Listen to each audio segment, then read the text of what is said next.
Welcome all you replay viewers. And I hope you guys are having a good one. Zakia, hi! How are you doing? It's been a really long time.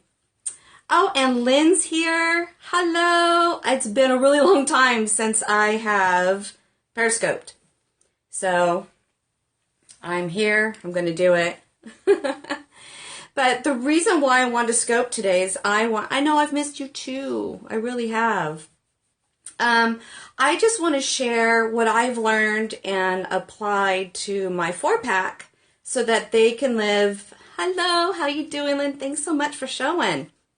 So that they could be the best that they could be naturally. And, you know, it's crazy how I learned about this. It's actually from a little dog that I had named Mischief, and I wear his name around my neck because he was my teacher dog. And you know, he was just sick from the day that we adopted him at 5 years old. He had seizures, he had thyroid issues, and, you know, he'd be on medication. He'd get, you know, repeated pancreatitis. They would give him meds, and those meds would cause issues, so they have to give him more meds. And so I finally said, you know what, it was towards the tail end of his life when he was diagnosed with kidney disease that I got desperate, and I said, I gotta find something else, something natural, because the other way wasn't cutting it. So that led me on this natural path, and it's just been amazing. And unfortunately, Mischief did pass away before I got to really apply anything to him, but he didn't die in vain because my 4-pack now are thriving. So really the first thing that I learned, and it's the foundation, is the nutrition. And I think there's a lot of people out there who feel like how I did. I thought I was feeding the best kibble there was out there. And I had learned that they don't thrive on that. That's like us eating McDonald's every single day. And so I learned that because our dogs are carnivores and they're obligate carnivores, that they eat raw meat, bones, and organs. And when I first started learning about this, it was a little scary to me because, you know, I grew up learning that bones, they choke on that, and, you know, that's just a big no-no. And so, but the more I dug in and researched, I learned that, you know, in the wild, and that's what really clicked with me, is in the wild, they eat raw meat, bones, and organs, and that's how they thrive. And our dogs are almost 100% the same internally as the gray wolf. And you don't see, yes, right? And you don't see, you know, wolves out there cooking their food or ordering up some, you know, processed food. They are eating what is natural to them and what helps them thrive. And that's what really clicked with me. And so I said, you know, I got to do this. I got to change them over to a raw diet. And I had to get over my fear because I did have a lot of fear behind that. And I remember the first time what I did is I gave them bone-in chicken breast. And I just had to get over myself, and I put it out there for them. And one of my dogs, Lobo, he did take to it right away, and my fear just melted away when I saw he just knew what to do with it. And my other one, Rosie, she's right behind me kicking it right there. She, not so much. She didn't take to it, but I did, like they recommend, I went ahead and fasted them for a day. Now, Rosie, I fasted her one more day, and the next day I gave her the chicken again. She still kind of turned her nose to it, but then I was told if I just sear it ever so slightly, just really quick, then that could engage her nose, and that worked, and they have been in hog heaven ever since. And my fear just totally melted away. And there are such amazing benefits from feeding a raw diet. You know, it's the natural way that they clean their teeth, so there's no, you know, taking them to the vet, putting them under, and cleaning their teeth. It's all done naturally on the bones, and they don't choke on the bones because when they're not cooked, and that's key, don't cook their food, don't cook the bones. The bones are pliable so that they're able to deal with them. But that's how they keep their teeth clean naturally. So their breath is clean, And I just noticed their coat was absolutely amazing. Rozzy, when I got her, she's that one right there, her whole side was just bald. And she would chew at it, and it was just a miserable time for her. And I'm telling you, 2 weeks after I switched her, that whole area had filled in and she had no more issues. So, you know, I was just blown away. And then also, and I've said this before, is that people who feed raw, they kind of like brag about their dog's poop, because when they are eating stuff that's good for them, they're absorbing all those nutrients. So what comes out is really small and it just disintegrates. But my dogs, you know, when I fed kibble before, it was like these big, huge blobs that were just horribly stinky. And so it makes sense now that they just weren't absorbing, you know, the nutrients. So there are so many awesome benefits from that. And I know that there's some people out there who probably say, well, you know, I make my dogs food, I cook them, you know, meat, rice, I add veggies, I give them fruit.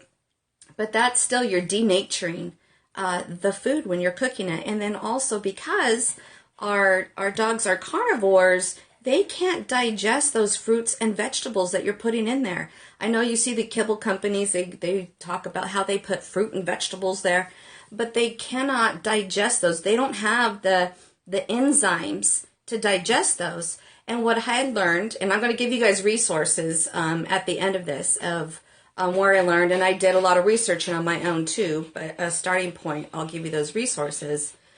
But where they get those nutrients from the fruit and vegetables are from the flesh of the prey that they eat. So the animal that's eating those fruits and veggies are digesting them, they're assimilating into their flesh, and then our carnivores are then eating them, and they're able to then get all those yummy nutrients that they need from the fruit and vegetables. But that's how they get them. They don't get them by, you know, putting them in their food. You know, I remember before I knew any better, I would give them those little carrots as treats.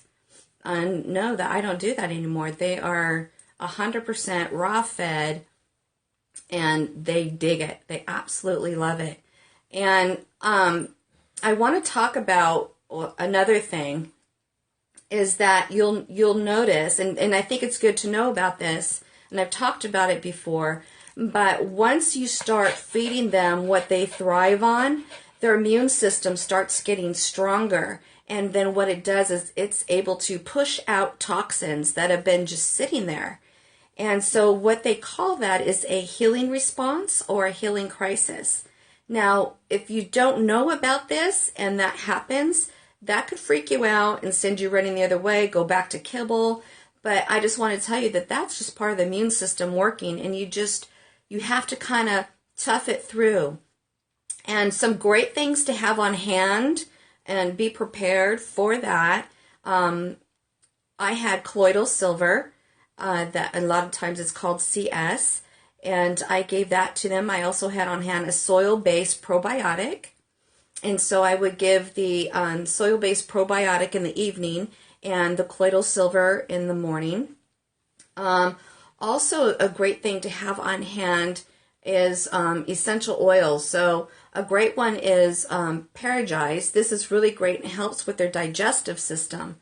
Also, Digize is another great one that helps with their digestive system, because they're now all of a sudden having to acquire all these digestive enzymes that are being awakened to take care of this natural, beautiful food that they're eating. So it kind of can throw them into this. And so, you know, don't go running the other way if that happens. Now, all three of my dogs, when I transitioned them, they all had it through the eyes. They had these green goober through the eyes, and I knew what that was. I knew that was toxins coming out, so I don't want it to go away and stay in the body. I want it to come out. So I would just get the colloidal silver in a cotton ball, and I would just clean it and just waited for this to come out. Now, my dog Lobo, he had the hardest time with it because he was kibble fed the longest, and, you know, he was on various things. So he was vaccinated. He had, what is that? I can't remember what it's called, but some other drug for some kind of worm thing they get from mosquitoes, and I'm drawing a blank right now. I don't know if you know what I'm talking about, Lynn, but so he was on these synthetic things. So he had issues with it. So he was, he had diarrhea, he was throwing up, and it was really, that was the body expelling toxins. But it was, scary for me, but I did know that that was part of the healing response. So having those things on hand just to kind of help him work through it is really important. And don't let it scare you. Don't let the fact that you're feeding them scare you. And I highly recommend that you research this and consider it, because a lot of people are talking about, oh, my dogs have these allergies, their skin's always itchy. Most of the times that is because of their diet. They're eating processed food that is causing these issues. So when you feed them, if they're having these allergies, a lot of times when you switch them over, that could get a little worse. So you just want to have things on hand. Lavender, there's various things, and I'll have to do another scope on that, to have on hand and keep it, do you see a fly? To keep them comfortable while they're going through this. And I just think that's really important to know. And so I just wanted to share this piece of it today, and I think I'll do some scopes on some other things that I do to help them be their best naturally. But that's really all I had to say, and I want to thank you for joining, and thank you for watching the replay if you're doing that. And I want to give some resources. So where I started this and learned a lot of information was Animal Talk Naturally, and also Dr. Kim Bloomer. She's very knowledgeable. And so from there, I did a lot of research on my own. But you can also Google ACAN, that's American Council of Animal Naturopathy, and there's classes that you can take and get certified in this, or just for your own knowledge, to help you feel comfortable and confident in doing this. So, and also you can Twitter me and send me a message if you want some links. You can also reach out to me. I'm also on Twitter. I'm WakingKathy. And you can also reach out to me at www.kathylacey.net. That's KATHYLACEY.net. And if you scroll down, there's an area there where you can fill out, and it will send me a message, and then we can hook up. I can give you whatever links you're interested in, and I would love to talk to you about it, because I just think it's so important. I have seen such a huge difference in my pets, and they are thriving, and they have really been so happy. They love to eat now. Before, they would turn their nose thinking, they were smart. They were saying, that isn't good for me. So anyway, that's what I have to say. Thanks again for watching, and I hope to talk to you guys soon. Go ahead and follow me if this is something that resonates, something that you're interested in. I talk about dogs. I also talk about, human health, a lifestyle for us that's natural and a lot of fun. So thanks a lot, Lynn, for joining, and I will talk to you guys soon. So you take care. See if I could do this. Bye.